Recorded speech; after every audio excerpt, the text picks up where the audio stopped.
Martin from the Philippines. We're here in Real Talk Lifeline. Now, if you're wondering, hey Martin, why the hell do you look like that? It's related to the topic of today, which is voluntary and involuntary suffering.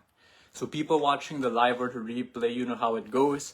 Feel free to comment down below if you have experience or lessons that you'd like to share with us. And not just me, it would help other people as well, related to the topic of voluntary and involuntary suffering. So why am I doing this live right now? Just really in the moment. If you see me looking a little tired, sweating a lot. So one thing I learned recently, and I started learning from David Goggins around almost 2 years ago, 2021. And it was just this year, a few months ago, a friend of mine, Mark, my ice bath teacher, he led to my attention this idea from David Goggins, which is voluntary and involuntary suffering. So what is that? What is it and what's the difference? So voluntary suffering is like what we're doing right now. What we're doing right now there. So no electric fan, real hot day here in May, summertime, Philippines, super hot, exercising, getting that heat shock in. So that's part of voluntary suffering. I wasn't aware of this, so I didn't have much awareness on this before. And I really liked how it was explained. So why? Why do voluntary suffering?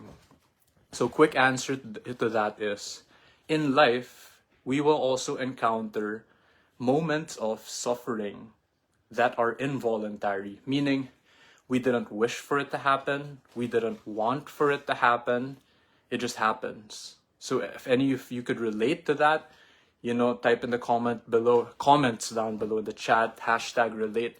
One time I was put into a clinic and then I had like the IV, like the dextrose on me. That was one of the most serious times.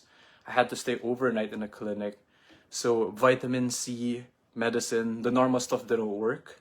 It was pretty intense. I started getting really anxious and then I felt like doc sedate me, put me to sleep. So I really felt it was serious, in other words. I didn't wish for that suffering, it just happened. For some of us, involuntary suffering could come in the form of money. So maybe we run out of money or we owe money because we need to pay for something and it's beyond our life savings or what we have. Involuntary suffering. So the last one, why David Goggins would say I would prepare myself through voluntary suffering, is when he started doing all those hard workouts, he would run 100 miles and do more Navy SEALs, Hell Week. What he said later on hit me. He said, I'm actually preparing for the day I get that call at 3 a.m. and my mom is gone. She's dead. So he grew up with his mom. His dad was abusive. So he grew up with his mom, very close to her. He loves her a lot. So the day that his mom isn't there anymore, it's gonna hit him. A lot of emotional suffering, maybe mental too. So he's preparing for that day through voluntary suffering.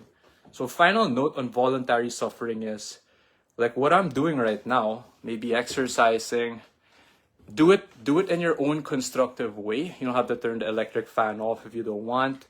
Do it at your own limit. Voluntary suffering, here's a little lesson I learned along the way.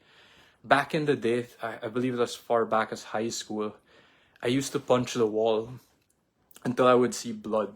So other people, maybe you cut your wrists like that. So whatever form, like self-harm, make sure that the voluntary suffering is coming from a good place and it's also sustainable.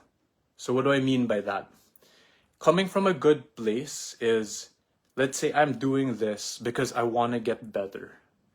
I'm doing this because it's coming from a place of love. It's coming from a place of appreciation. It's coming from a place of I don't want to give up on life. Now, if it comes from another place, a lower place, maybe it's darker, like, I hate coming out of hate, like I hate the world, I hate this, I hate myself, coming from a place of like a lack of self-worth, like I'm a worthless piece of shit, you know, like I'm a nobody, it doesn't matter if I die or whatever like that, then it might not be a healthy expression of voluntary suffering. It might be an unhealthy expression of it.